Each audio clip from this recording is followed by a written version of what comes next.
नमस्कार. महासंस्कृती या युट्यूब चॅनलवरती आपल्या सर्व दर्शकांचं सहर्ष स्वागत. आज आपण एक अशा विशिष्ट व नाविन्यपूर्ण मुलाखतीसाठी आपण आलेलो आहोत, ते म्हणजे आपल्याच गावचे ॲडव्होकेट विशाल मोहिते यांच्या ठिकाणी. नमस्कार. नमस्कार. नमस्कार सर, आमच्या महासंस्कृतीच्या दर्शकांना थोडक्यात आपला परिचय सांगावा. माझं नाव ॲडव्होकेट विशाल मोहिते. माझं शिक्षण LLB पर्यंत हे मुंबई विद्यापीठामध्ये झालं आणि मास्टर इन लॉ मी पुणे विद्यापीठातून केलं. मास्टर लॉ झाल्यानंतर मी 3 महिन्याचा एक यशदा म्हणजे यशवंतराव चव्हाण विकास प्रशासन प्रबोधिनी यातून एक माहिती अधिकाराचा कोर्सही केलेला आहे. असं माझं शिक्षण आहे. धन्यवाद सर. आम्हाला असं कळलं की आपण सामाजिक क्षेत्रात बऱ्याच ठिकाणी उल्लेखनीय कामगिरी केलेली आहे. ज्या ज्या क्षेत्रात आपण उल्लेखनीय कामगिरी केली त्या त्या क्षेत्राविषयी आपलं असणार कार्य व माहिती आम्हाला थोडीशी सांगावी. मी लहानपासून संघाचा स्वयंसेवक होतोच आणि मध्यंतरी विद्यार्थी परिषदेच्या संपर्कात आलो. अखिल भारतीय विद्यार्थी परिषद विद्यार्थ्यांची संघटना आहे. त्यामध्ये खऱ्या अर्थानं माझ्या कलागुणांना वाव मिळाला. 8 वर्ष विद्यार्थी परिषदेचं काम केलं, 2 वर्ष पुण्यामध्ये पूर्ण वेळासारखं काम केलं आणि त्यानंतर कालांतरानं संघाच्या सांगण्यावरून भारतीय मजदूर संघ जे कामगारांची संघटना आहे त्याचं मी काम करतो आणि आतापर्यंत त्या भारतीय मजदूर संघाचं काम करत आलो.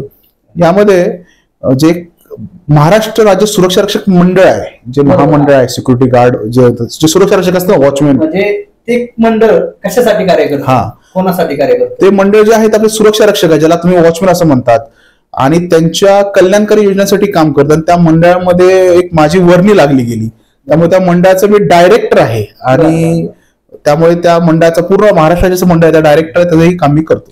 आता या मंडळाचा कोणाला फायदा होऊ शकतो? या मंडळाचा जे सुरक्षा रक्षक आहेत, साधारणपणे जे गेटवरती उभे राहतात, मला सांगा ना की कामगारांचं शोषण थांबवण्यासाठी हे एक कल्याणकारी मंडळ आहे. म्हणजे त्यांना PF देणं, बरोबर, प्रॉव्हिडंट फंड असेल, ESIC असेल, अशा विविध स्कीम देणं, अशा स्वरूपासाठी हे साधारण मंडळ आहे. काय तर त्यांना असणाऱ्या अडचणी यांच्यात मदत करणे हे आपलं कार्य. बरोबर बरोबर. अगदी उत्कृष्ट असं आपलं कार्य आहे. मला एक तुम्हाला प्रश्न विचारायचा आहे. एवढं तुम्ही सामाजिक कार्य करत असताना तुम्हाला राजकारणात सक्रिय व्हावं असं का वाटलं? बेसिकली माझा राजकारण तसा पिंड नाहीये. मी समाजकारणात फार खुश आहे. मी राष्ट्रीय स्वयंसेवक संघाचं आता काम करतो. मी जेव्हा माझे बाबा म्हणजे वडील पोलीसमध्ये होते, रिटायर्ड झाले आणि गावी आल्यानंतर मी घर बांधलं आणि गावी आल्यानंतर घर बांधल्यानंतर घराजवळ घर चांगलं झालं, पण मला वाटलं की घराजवळचा रस्ता आपला जो आहे तोही चांगला असावा ना, तर घराचा फायदा काय? जर घराकडे जाणारा रस्ता जर तुमचा चांगला नसेल तर म्हणलं मग त्यासाठी मग कुठे गेलं पाहिजे? स्वाभाविक नगरपालिका असेल तर नगरपालिका किंवा ग्रामपंचायत गेलं पाहिजे.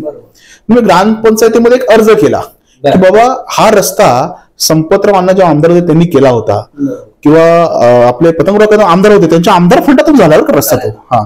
मग मी त्यांना विनंती केली, बाबा माझा जो रस्ता आहे तो तुम्ही करा, वर्ष झाला नाही. मग मी एक अर्ज दिला. तो अर्ज दिल्यानंतर माझी अपेक्षा होती, मी तिथे लिहिलं होतं की हा अर्ज ग्रामसभेत घ्यावा. अर्ज कुठे दिला तुम्ही? तो मी ग्रामपंचायतीमध्ये अर्ज दिला.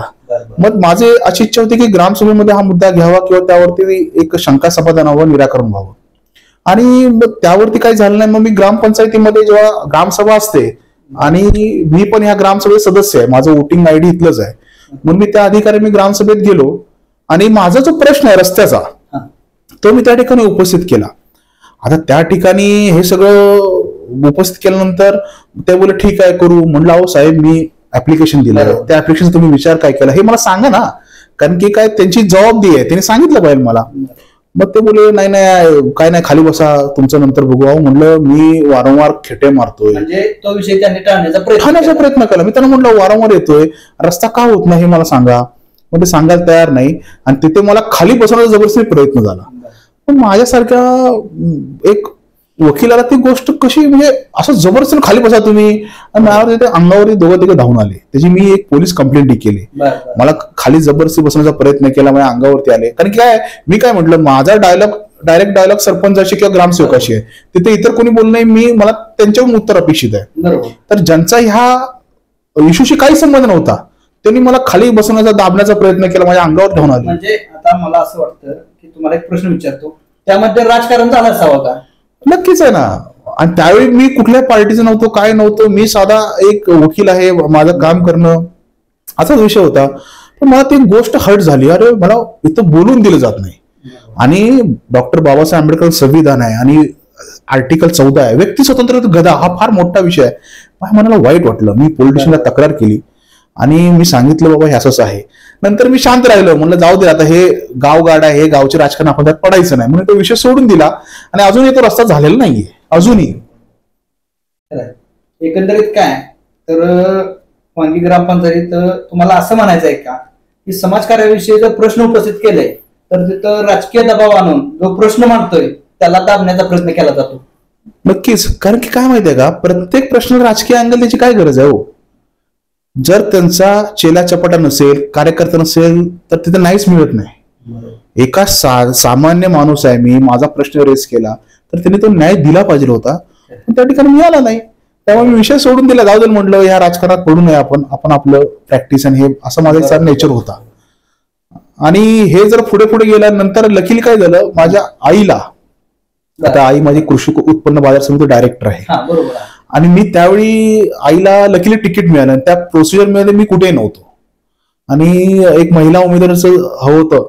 माझ्या आईने कसं बरंच काम केलंय, आध्यात्मिक काम केलंय, स्वाध्याय परिवारामध्ये सक्रिय आहे, संचालिका होती. त्यामुळे कोणतरी चांगल्या व्यक्तिमत्वाला तिकीट द्यावं म्हणून बाजार समितीला तिकीट तिला दिलं. आणि मी त्यावेळी होतो साहेब बिहारमध्ये, म्हणजे माझं संघाचं एक अधिवेशन होतं, 15 दिवस मी बिहारमध्ये होतो आणि ते तिकीट दिलं. त्यामुळे फॉर्म भरण्याच्या प्रोसेसमध्ये मी नव्हतो, कुठेही नव्हतो. आणि सगळा फॉर्म बी भरला.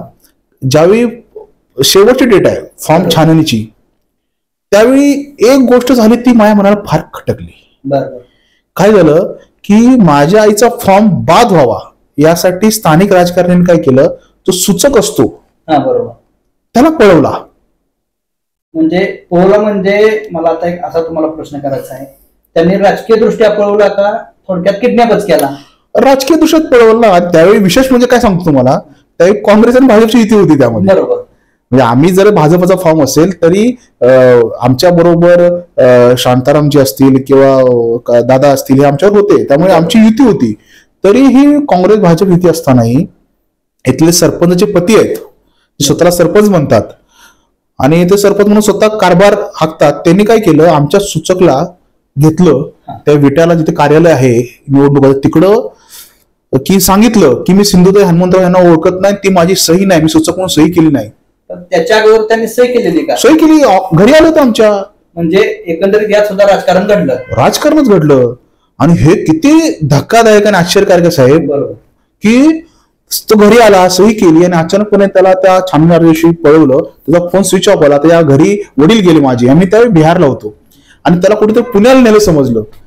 माझ्या मनाला फार वेदना झाल्या बरं का. म्हणजे काय, कुठे आपण बिहारमध्ये राहतो का साहेब? बरोबर. हा, किती हे मोठं राजकारण. तुम्ही युतीमध्ये आहात, तुम्ही आघाडीमध्ये आहात, सगळे आपण एकत्र इलेक्शन लढतोय. हा, तुमच्या नेत्यांचा आमच्या प्रचार यंत्रणेत फोटो आहे. आणि तुम्ही का असं केलं मला अजून कळलं नाही.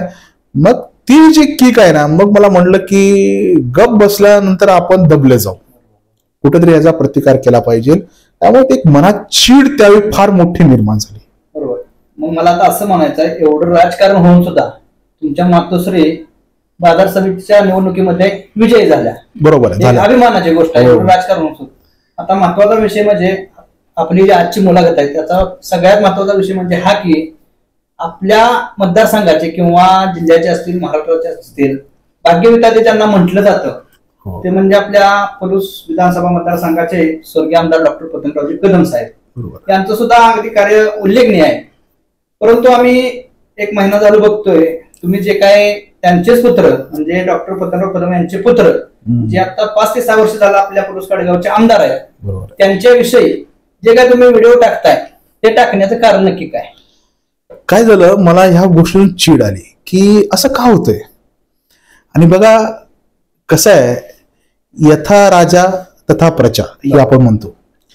आता हे सगळं आम्ही त्यांच्या नेत्यांच्या कानावरती घातलं, परंतु त्याला आळा घातला गेला नाही. आणि मनात चीड आली की सामान्याचा व्हॉइस कोण बनणार. आणि तरी पण चिडल्यानंतर मी शांत राहिलो. पहिल्यांदा तो इन्सिडेंट सांगितला ग्रामसभेचा, दुसरा आईचा सांगितला, तिसऱ्यांदा काय झालं की सरपंच परिषद एक पुण्याला भरवली त्यांनी. त्यावेळी निवडणुकीच्या अगोदर पुण्याला भरवली बरं का. आता बघा पलूस कडेगावचे सरपंच हे पुण्याला घेऊन गेले, त्यांचा वैयक्तिक विषय. त्याच्यामध्ये ते सगळ्या सहकारी संस्थेचे किंवा कोऑपरेटिव्ह संस्थेचे सगळे चेअरमन आणि डायरेक्टर पण घेऊन गेले. आता तिथे गेल्यानंतर त्यांनी विश्वंभर चौधरी नावाच्या माणसाला आणला होता. आणि तुम्हाला सांगतो की मला हे आदल्या दिवशी माहीत पडलेलं असतानाही मी सकाळी मला कळालं, अरे विश्वंभर चौधरी हा देशाबद्दल आणि एकंदर संस्कृतीबद्दल कायम विष ओकत असतो. मी म्हटलं बाबा ह्या माणसाला हे काय करणार आहेत. बरोबर, म्हणजे त्यांनी त्या ज्या परिस्थितीला ज्यांना आणलं त्यांचेच व्हिडिओ आता ते व्हायरल करतात असं तुम्हाला म्हणायचं. हा, आणि मला एक म्हटलं की ह्याला का आणलं असेल म्हणून त्यांची सरपंच परिषद दुपारी होती. तरी मी सकाळी एक व्हिडिओ बनवला जे माझ्या मनात आलं की हा विश्वंभर चौधरी नावाचा विष ओकणारा माणूस आपण कशाला बोलवताय, तुम्ही इथल्या सरपंचांना एक विषारी प्रवृत्ती म्हणून पाठवताय का. डोक्यात म्हटलं की बाबा या माणसाचं काय चाललंय, या डोक्यात काय आहे. एक अंदाज येतो बघा. मी म्हटलं की हा माणूस सगळ्या सरपंचांना अशा प्रकारे शिकवत असेल आणि सगळ्या संस्था चालकांना जर असं वागत असेल तर कदाचित कडेगाव पोलीसचं वातावरण बिघडू शकतं, कारण की तो विषारी व्यक्तिमत्व आहे. मग मी एक व्हिडिओ केला आणि त्याला सुदैवानं चांगला प्रतिसाद मिळाला. म्हणजे मी जे मांडलं सकाळी मांडलं तर दुपारी त्या भाषणामध्ये तेच रिफ्लेक्ट झालं. आणि त्याला एक पुस्तकं दिली होती त्या सरपंच परिषदेमध्ये संघाच्या बद्दल, त्या शेतकरी आंदोलनाबद्दल, खलिस्तानी बद्दल. आणि म्हणजे एक वाटलं की हा दैवी संकेत म्हणा की सकाळी जे बोललो दुपारी तेच माणूस तो पुण्यामध्ये ओकतो. आणि जेव्हा ते लोक माघार येतात त्यांच्या हातात पुस्तक असतात. मग माझं ते चपकल बसलं आणि मला लोक बोलले अहो तुम्ही प्रेडिक्शन तुमचं बरोबर आलं. मग तो विषय करून मी सोडून दिला होता. पण दुसरं जेव्हा मला आठवलं काही माणसाला बोलले अहो साहेब असंच कन्हैया कुमारला त्यांनी वाढदिवसाला आणला होता. बरोबर. आता कन्हैया कुमार सोबतची वक्तव्य तुम्हाला माहिती आहेत. आपल्या सैन्याबद्दल बोलतो, सैन्य हे बलात्कारी आहे. भारत तेरे तुकडे होंगे इंशाअल्लाह इंशाअल्लाह म्हणतो. हाँ तुम कितने अफजल मारोगे, हम हर घर से अफजल निकलेगा. म्हणजे थोडक्यात त्याची विधान देशद्रोही म्हणलं तर 100%. आणि त्या देशद्रोही माणसाला माझ्या कडेगावमध्ये तुम्ही आणता म्हणजे काय माहितीये का, एक सेल्फ रिस्पेक्ट असतो ना माणसाचा, काय गरज होती त्याला आणायची. मग मला लोकांनी सांगितलं हो साहेब त्यांनी कन्हैयाला पण आणला होता आणि तेही चुकीचं आहे. मग माझ्या डोक्यात खुनखुन म्हणली की आपण त्या कन्हैया कुमारावरती पण व्हिडिओ केला पाहिजे. मग त्या कन्हैया कुमारवरती व्हिडिओ केला तोही लोकांना आवडला. म्हणजे मी पहिल्यांदा असा face to face mic face केला यासाठी सुरुवात केली आणि ते लोकांना वाटलं. बरोबर. असे अंदाजे किती लोक होते की बाबा तुमचा एक व्हिडिओ झाला, 2 व्हिडिओ झाले, म्हणजे किती लोकांनी तुम्हाला प्रोत्साहन दिलं. म्हणजे काही सेकंदात 100, 200, 500 होत गेले. आणि दुसरं म्हणजे ते करत असताना ना अजून एक बोलला साहेब ते इम्रान प्रतापगडीला आणला होता वाढदिवसाला. म्हणजे सांगायचं जर म्हटलं तर एक व्हिडिओ केल्यानंतर दर्शकांना असं वाटलं की या भागात किंवा या महाराष्ट्रात या देशात बऱ्याच अडचणी आहेत, त्या अडचणी या वकील साहेबांनी व्हिडिओच्या द्वारे किंवा माध्यमातून मांडावे अशी लोकांची भावना झाली. म्हणून तुमच्याशी काही लोकांनी संपर्क केले का. म्हणजे इम्रान प्रतापगडीचं मलाही माहित नव्हतं. तो अतिक अहमद ज्याला उत्तर प्रदेश पोलिसांनी ते एन्काउंटर मध्ये तो गेला कुठल्या तरी, आता तो आतंकवादी म्हणजे एक कृत्य होतं त्याचं सगळं दहशतवादी. त्या अतिक अहमदला हा जो इम्रान प्रतापगडी आपला गुरु मानतो साहेब. आता मला सांगा तशा जर कृत्यावाला माणसाला तुम्ही जर स्टेजवरती बोलत असाल आणि कडेगाव मध्ये यापूर्वी साहेबांनी असं केलं नव्हतं साहेब. नाही बरोबर. हे आम्हाला जरा वेगळी चाल वाटली.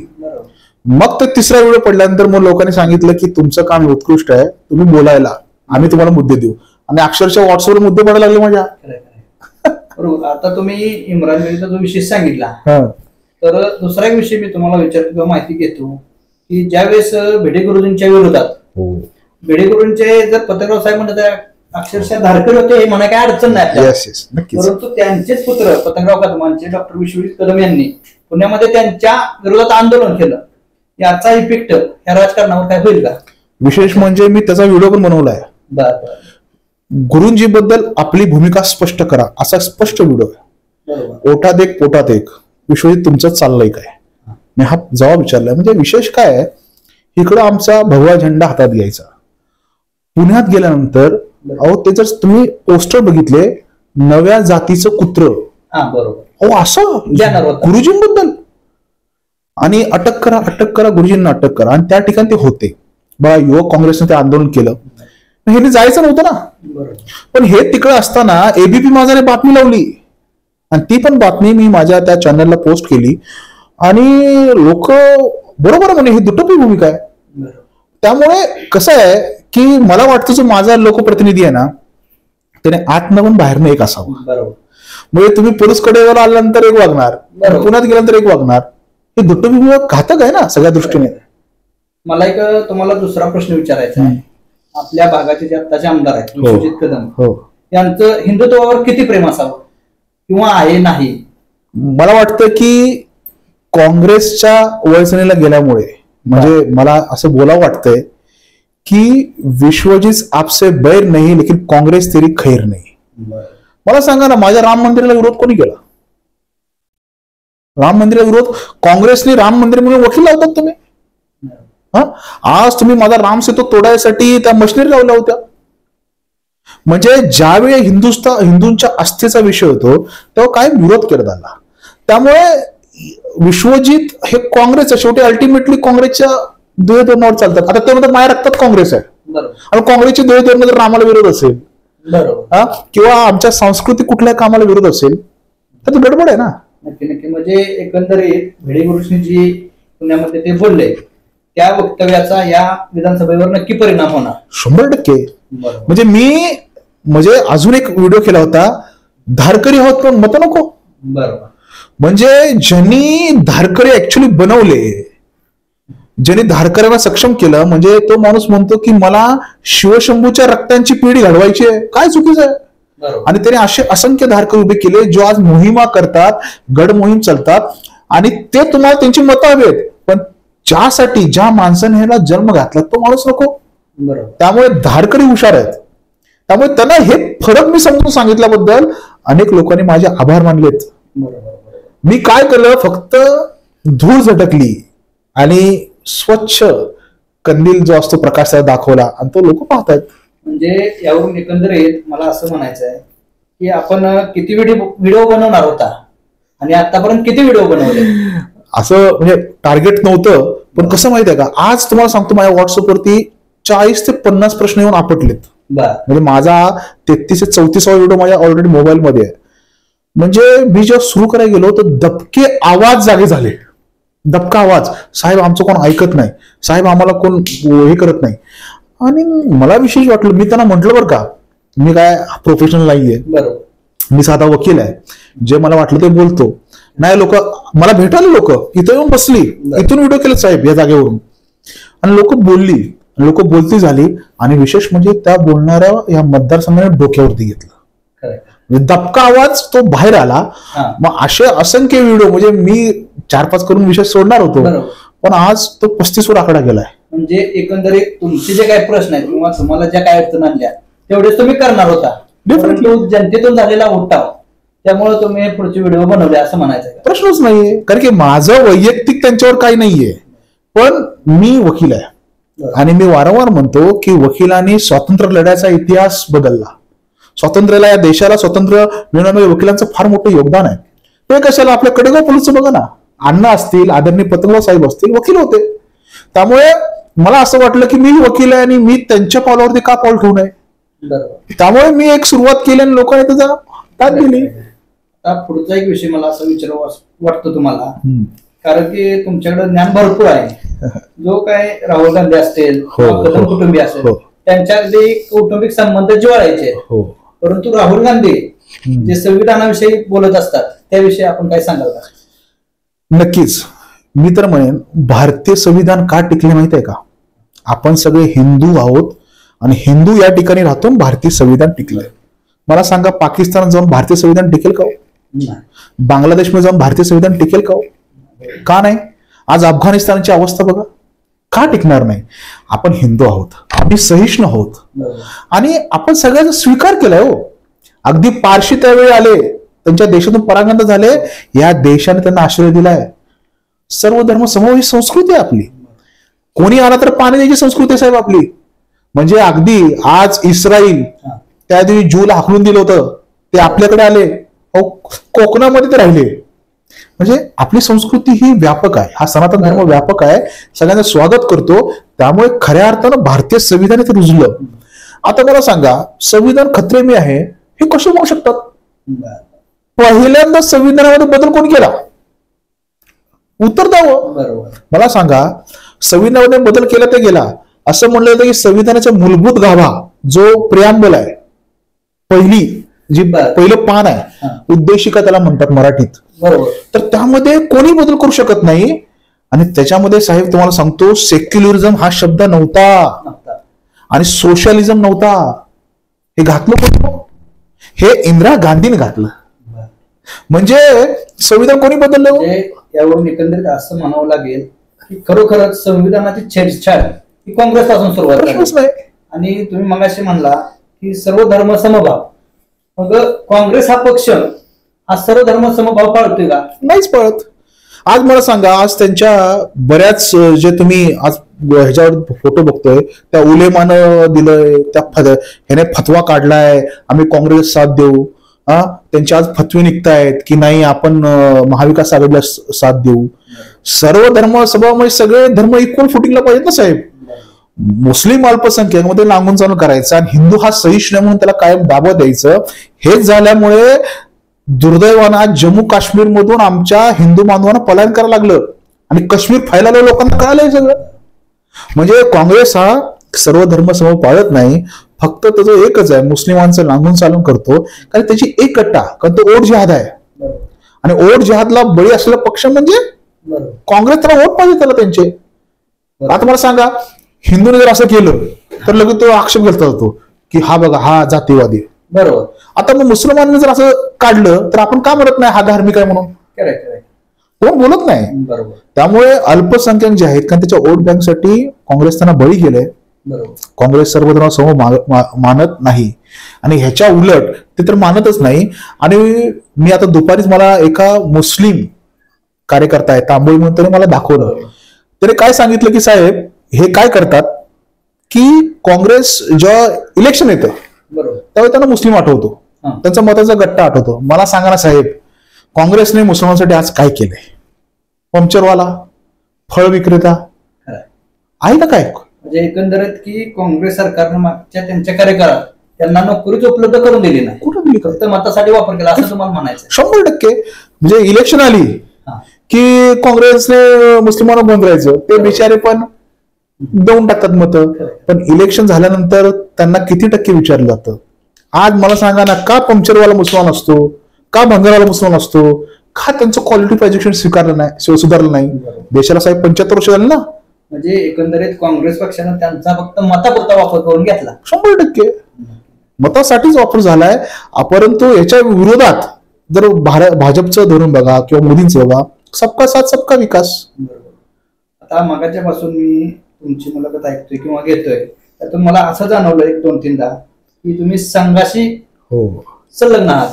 मग संघामध्ये मोमेडियन समाजाचे किंवा मुस्लिम समाजाचे लोक आहेत का? आहेत ना. मला तुम्हाला आश्चर्य वाटेल, म्हणजे बरं झालं तुम्ही हा प्रश्न विचारला, ते चांगला प्रश्न आहे आणि ह्या लोकांनाही कळलं पाहिजे.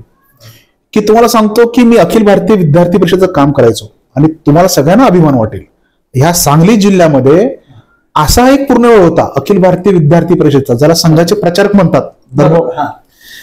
इरफान अली पिरजाते, मुंबईचा आहे माझा इरफान अली पिरजाते, तो अखिल भारतीय विद्यार्थी परिषदचा पूर्ण वेळ होता सांगलीमध्ये.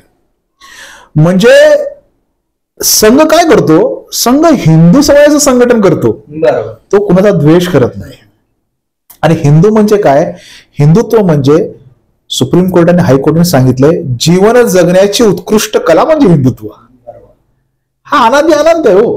त्यामुळे संघाकडे आज तौफिक शेख सारखा नाशिकचा आमचा कार्यकर्ता आहे, कल्याणचा एक कार्यकर्ता आहे. म्हणजे असे आमचे बरेच कार्यकर्ते अखिल भारतीय विद्यार्थी परिषदेमध्ये आले, ते संघाच्या संपर्कात आहे. सर्वात मोठं तुम्हाला आश्चर्य वाटेल आणि हे तुम्ही सगळ्यांनी सर्च करा, मुस्लिम राष्ट्रीय मंच संघाचा आयाम आहे. इंद्रजी कुमार, तुम्ही बघा, इंद्रजी कुमार म्हणून संघाने एक प्रचारक, चांगला प्रचारक मुस्लिम राष्ट्रीय मंचाला दिलाय साहेब. संघ कोणाचा द्वेष करत नाही, संघ हिंदू समाज संघटन करतं. संघाला वाटलं मुस्लिम समाज संघटन व्हावं, एक चांगला प्रचारक, चांगला क्वालिटीचा प्रचारक संघाने आज त्यांना दिलाय आणि तो त्या सर्व मुसलमान समाजाचं संघटन करतो. काय करतो? शिक्षण त्यांनी घ्यावं, त्याच्यातले जे अतिक्रमण म्हणजे अरेरावी आहे, दहशतवादी वृत्ती ती कमी व्हावी. संघाचं एकच म्हणणं आहे ह्या देशाशी जो प्रामाणिक आहे, या मातीशी जो प्रामाणिक आहे, मग तो कोणी असू दे, हिंदू असेल, मुस्लिम आहे, ख्रिश्चन असेल, या मातृभूमीशी जो प्रामाणिक आहे, सावरकर जसं म्हणतात, या मातृभूमीला जो आपली माता मानतो आणि तो म्हणून त्याची सेवा करतो, तो म्हणजे हिंदू झाला ऑटोमॅटिक. आणि आपण सगळे हिंदुस्थानात जातो ना, तो हिंदू झाला. फक्त काय माहितीये का, राजकारणी त्याचं एक वेगळंच स्वरूप दिलंय संघाचं. पण संघ कुठल्याही सर्व धर्मासमूह आहे. म्हणजे थोडक्यात जर सांगायचं म्हटलं तर विरोधक असतील किंवा इतर जे काय असतील संघाच्या विरोधात, त्यांनी एक निगेटिव्ह समाजात निर्माण केले संघाविषयी. डेफिनेटली आज संघाची सेवा कार्य बघाल साहेब, जवळजवळ 72,000 सेवा कार्य चालू आहेत. अगदी झोपडीमध्ये चालू आहे. अगदी प्रत्येक क्लासेसमध्ये वगैरे संघ जातं, आपला प्रचार प्रसार करतं. आणि त्या ठिकाणी कधीच द्वेष शिकवला जात नाही. पण काय झालं, काँग्रेसला कळालं की आपला जर अस्तित्व टिकवायचं असेल तर संघाला टार्गेट करा. आज मला सांगा, संघ इलेक्शन मध्ये उतरत नाही. संघ काय म्हणतो की हिंदू समाजाच्या एकतेसाठी तुम्ही 100% मतदान करा. काय चुकीचं साहेब माझं? मला सांगा, आपली पण अवस्था जम्मू काश्मीर सारखी व्हावी का? तिथून हिंदू पंडित जे विस्थापित झाले तशी व्हावी का? तुम्ही केरला स्टोरी बघितलं असेल, लव जहाद, लँड जहाद, हे सगळे विषय फक्त हा समाजाला सांगतो आणि संघाला हे विषय समजल्यामुळे त्याचं एक तो सादरीकरण करतो, त्यातून हिंदू समाज जागा होतो, याची भीती कदाचित त्यांना वाटते. बरोबर. म्हणजे त्यांना एक असा धोका निर्माण झाला किंवा त्यांना जाणवते की बाबा जर संघाने आता जरी निवडणूक हातात घेतली तर नक्की आपला पाडा होणार, असं सांगायचंय का तुम्हाला याविषयी काय? हा, 100% ना. आणि संघाचे स्वयंसेवक, म्हणजे संघ कुछ नाही करता, स्वयंसेवक कुछ छोडता नाही, असं मी म्हणतो. आता मी स्वयंसेवक आहे संघाचा, पण जेव्हा मला ट्रिक झालं की अन्याय होतोय, अरे काय चाललंय, आपण बिहार म्हणजे अनारकी आहे ना, बिहारमध्ये राहतो का, आपण पाकिस्तानमध्ये राहतो का? हा, माझ्या गावामध्ये ज्या ठिकाणी माझे आजोबा एकेकाळी ग्रामपंचायत सदस्य होते त्या ठिकाणी, आणि त्या गावात जर असा अन्याय होत असेल तर याला वाचा फुडली पाहिजे का? म्हणून मला ही ताकद कुठून आली? माझ्या संघाची ताकद आहे की मी त्याच्या शिस्तीत वाढलो, बोलायला शिकलो, आज तुमच्यासमोर बसलोय, एवढा बोलतोय, एवढं नॉलेज आहे, संघातून चालू. असे अनेक वर्ग केलेत मी, पण त्यातही नॉलेज आलं. मग अन्यायाची चीड, यासाठी हा सगळा प्रपंच झाला, आणि त्यातून सगळ्या तुम्ही आणि मी या ठिकाणी बसलोय. आता बरेच जण असं म्हणतात किंवा बऱ्याच जणांच्या डोक्यात असा विषय आहे, संघ म्हणजे भाजपा, भाजपा म्हणजे संघ. ह्याविषयी तुमचं मत काय? हा, असं काही नाहीये. तुम्हाला सांगतो, संघाचा आणि भाजपचा काही संबंध नाही. भाजपची अधिकृत विंग संघवाले नाहीत किंवा संघाचे अधिकृत भाजप नाही. तुम्हाला गंमत सांगतो, लोकांना अभ्यास करत नाहीत, आपण वाचत नाही. संघाची स्थापना साहेब 1925 आहे. जे स्वातंत्र्य, नक्कीच डॉक्टर हेडगेवारांनी 1925 साली संघ स्थापन केला. कारण त्यांना कळालं काय माहितीये का, सगळं होतंय पण सारखा देश पाडत त्यात का जातोय? कधी मुस्लिम आक्रमण करताय, कधी ख्रिश्चन आक्रमण करताय, का जातोय? मग त्यांना कळालं की हिंदू समाज हा संघटित नाहीये. म्हणजे ज्यावेळेस स्वयंसेवकाची स्थापना झाली त्यावेळेस भाजप हा पक्ष अस्तित्वात नव्हताच. मी सांगतो ना की असं म्हटलं जातं, ज्यावेळी पहिली प्लासीची लढाई जिंकली होती त्यावेळी जर सगळे हिंदू किंवा तिथला समाज चुकला गेले असता ना, तरी ते ब्रिटिश वाहून गेले असते. पण ह्या समाजात त्यावेळी उठावच केला नाही. 1857चा लढा बघा तुम्ही, का फुकट गेला?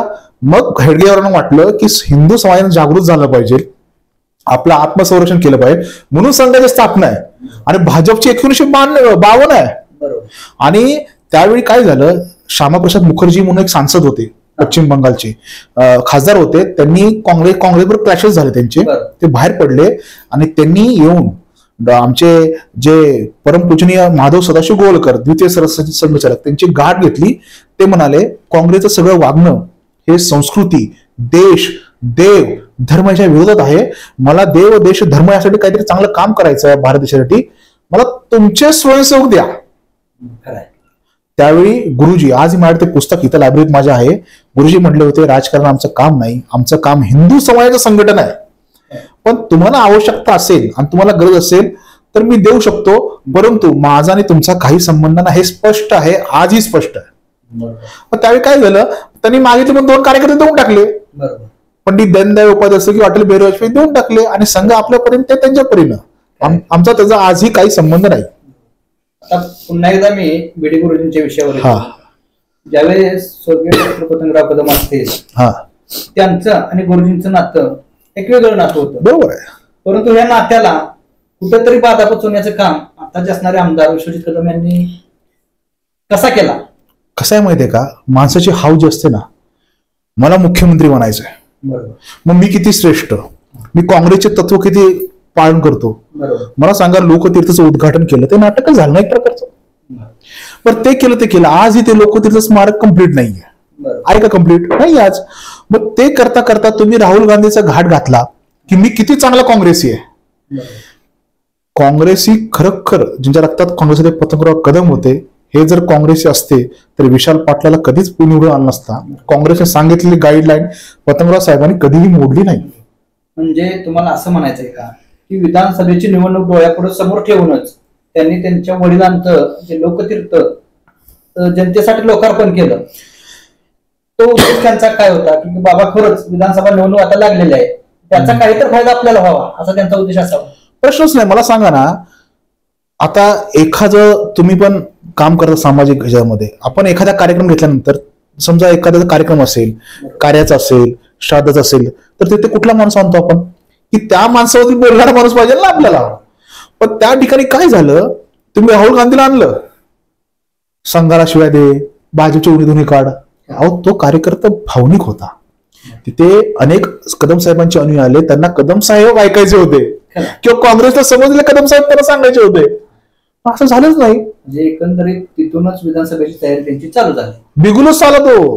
म्हणजे तो प्रचाराचा नाराज तिथून फोडला त्यांनी. जनतेला भावनिक करायचं असं तुम्हाला माहिती आहे. जनतेला भावनिक करण्यासाठी मला पुण्याचे निवडून द्या आणि राहुल गांधीला आणून 4-5 लोक जमा करून की मी थम्पिंग मेजॉरिटी निवडून येऊ शकतो, त्यामुळे पुढचा मुख्यमंत्र्याचा दावेदार मीच आहे, अशा त्या आविर्भावात ते सगळं होतं. वडिलांचं स्मारकाचं लोकार्पण हा विषय नव्हता. त्याच्या पाठी अनेक छुपे जे अजेंडे होते ते होते. जर खराच तो प्रामाणिक असता, कौटुंबिक सोहळा असता, तर एवढा गाजावाजा झाला नसता. कोट्यावधीचा चुराडा झालाय. त्या भिंती पाडण्यात आल्या, ते ग्राउंड क्लिअर करण्यात आलं, ऊसाचं अख्खं रान. मला सांगा ना की आपण एखादं कृत्य करतोय आणि एकाने ऊस उगवलाय, जर तो सगळा सपाट करत असाल तर परमेश्वरांना कसा माफ करेल? बरोबर. त्यामुळे हे म्हणा की वडिलांच्या मृत्यूचं राजकारण त्यांनी केलं फार दुर्दैवी आहे. एकंदरीत पुढचा प्रश्न तुम्हाला, आपल्या गावामध्ये जो डॉक्टर पतंगराव कदमांनी सोनेरा साखर कारखाना उभा केला, त्यांच्या कार्यकाळात कारखान्याची वाटचाल कशी होती आणि आत्ताचे जे आमदार आहेत डॉक्टर विश्वजित कदम यांच्या कार्यकाळामध्ये कारखान्याची वाटचाल कशी आहे? कसं आहे, पतंगराव कदमांनी मला वाटत नाही कोणाचा ऊस अडवला असेल. पतंगराव कदमांनी सांगितलं असेल माझा कार्यकर्त्याचा ऊस घेऊ नये. आता माझ्या पप्पांचे सख्खे मामा काँग्रेसचेच आहेत की ते, त्यावेळी मी पण स्वतः पतंगरावांना बराच वेळ भेटलोय. त्यांच्या घरी जे चहा प्यायचे शंकर पाटणकर जे होते, कट्टर कार्यकर्ते त्यांचे होते, आणि ते पण आवाज यायचे, अरे शंकर कुठे आहेस काय सगळं. असं असतानाही कधी मला ते असे पत्रकार साहेब नाही बोलले की बाबा हा कुणाचा आहे, हा मला कार्यकर्ता नाही, लांब राहा. मी त्यांना बघितलं, जवळून बघितलं, हात मिळवलाय. म्हणजे खरोखरच ते दैवत होते या भागात. प्रश्नच नाही. त्यांनी चांगलं काम केलंय, त्यांनी भरभराट केली. पण काय असतं माहितीये का, मी आजही म्हणतो ते व्यक्तिमत्व असं संघर्षात ना पुढे आलं होतं. त्यांनी प्रत्येक गोष्टीत संघर्ष केला, प्रत्येक गोष्टीला. इथून पायी गेले, पुण्याला गेले, मग तो संघर्षातून उभं राहिलेलं नेतृत्व, त्याला जाण आहे हो माणसाची, माणुसकीची. पण हे कसं आहे, पॅराशूट मधून आलेलं नेतृत्व आहे, त्यांना तेवढं तो सेन्स नाहीये.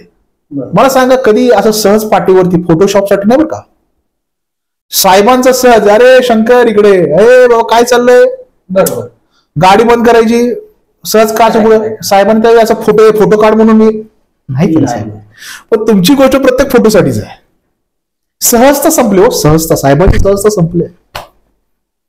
मला आता पुढचा प्रश्न असा विचारायचा आहे, जे तुम्ही काय 30-32 व्हिडिओ बनवले, हो, या व्हिडिओचा तुम्ही शेवट कधी करणार आहे आणि काय असणार शेवट? मी आताच शेवट करणार आहे. म्हणजे आता परवा 20 तारखेला निवडणूक आहेत आणि मला शेवट करायचं आहे, कारण की ते एक चालणारी प्रोसेस आहे. फक्त मला ह्यातून एवढंच दाखवून द्यायचं आहे की कोणाच्या स्वाभिमानावर तुम्ही डोचू नका. तुमचे कार्यकर्ते एवढे निगरगट्ट झालेत की अहो माणसाला माणूस समजत नाहीयेत. मला सांगा ना, आज तुम्हाला माहित आहे का, जे व्हिडिओ बनवलेत ना मी आणि पुढे मुलाखती घेतलेत ना, ते सगळे काँग्रेसचे कार्यकर्ते आहेत. बरोबर. अगदी तांबोळी घ्या, डांगे घ्या. तुम्ही ज्या मुलाखती घेतल्या त्यामध्ये त्यांचा एखादा काय म्हणायचं आपण, भारतीय विद्यापीठ मधला कर्मचारी किंवा कोणत्याही क्षेत्रातला एखादा कर्मचारी आहे का की ज्यांना तुमच्याकडे बाबा तक्रार केली, आणली गेली? असे बरेच आहेत आणि फ्रंटला पण आले ना ते त्यांचेच कार्यकर्ते आहेत. आणि विशेष म्हणजे त्यांचे कार्यकर्ते येऊन सांगतायत. म्हणजे काय झालं माहितीये का, 2 गटामध्ये ज्याचं नुकसान झालं आणि साहेबांकडे गेले, 70 ऍप्लिकेशन दिले, त्यांनी लक्षात नाही दिलं. कसं असतं माहितीये का, गाठ सोडवावी लागते. पण इकडे काय झालंय, प्रत्येक गावात काँग्रेसचे गुंते वाढत गेलेत. आणि काय झालंय की आमचा नेता पुण्यात बसतो, त्यामुळे इथल्या पुढाऱ्यांना, म्हणजे विठ्ठलने बडव्याने वेडलाय म्हणतो, इथल्या पुढाऱ्यांना वाटतं आम्ही काही करू शकतो, आम्ही चालवतेच काँग्रेस. आणि दुर्दैवानं हे दाखवतात ते काँग्रेस नाही, प्रत्येक पुढारी हा सेल्फीच झालाय. मला सांगा ना, एकाच पुढाऱ्याचा पेट्रोल पंप असतो, दारू दुकान असतं, का एका कार्यकर्त्याला देत नाही तो? म्हणजे मी काय म्हणतो, तुमचं आहे ना सर्व धर्म समभाव, सगळ्यांना समान ते वागणूक. आज एकाच घरामध्ये ही सत्ता केंद्रित झाली. एकच माणूस सोनीराव डायरेक्टर, तेच दारूच दुकान, तरच पेट्रोल पंप, तेच मॉल. म्हणजे ही काय, आता मला झालं माझं पोट भरलं, कार्यकर्त्याचं भरलं ना. पण अशी मानसिकता दिसून येत नाही, त्यामुळे ही सगळी गडबड आहे बघा. हे झालं आता राजकीय विषय किंवा उद्योजकातला. राजकीय जर विषयावर जर बोलायचं म्हणलं तर त्यावेळेस विशाल पाटील खासदारकीला उभा होते. त्यांना काँग्रेस पक्षानं तिकीट नाकारले, ते अपक्ष उभा राहिले, त्यांना पाठिंबा आमदारांनी दिला. आणि आता जर विधानसभेचं जर बघायचं म्हटलं तर सांगलीच्या जयश्रीताई असतील, त्यांना काँग्रेसने तिकीट दिलं नाही. मग यामध्ये तुझा भाऊ असू शकतो का विश्वजित कदमांचा? मला हेच कळत नाही. माणसाने ओठातिक आणि पोठातिक असू नये. बघा तुम्ही, एक फसवणूक झाली, तो कसाही असो चंद्रहार, त्याला शेवटी महाविकास आघाडीने तिकीट दिलं होतं. अहो तो तुमच्या भरोश्यावर तो फिरला की नाही. अगदी आपल्या वांगी गावात सभा घेतली, त्यावेळी तुम्ही त्या चंद्रहार बरोबर आहात. आणि दुसऱ्या दिवशी इलेक्शन, तर सगळे पोलिंग एजंट कोण होते? तुमचेच कार्यकर्ते, तुमचेच शिक्षक. कोणाचे? पाटलाचे, विशाल पाटलाचे पोल एजंट. अहो म्हणजे त्यामध्ये तुम्ही फसवणूक केली.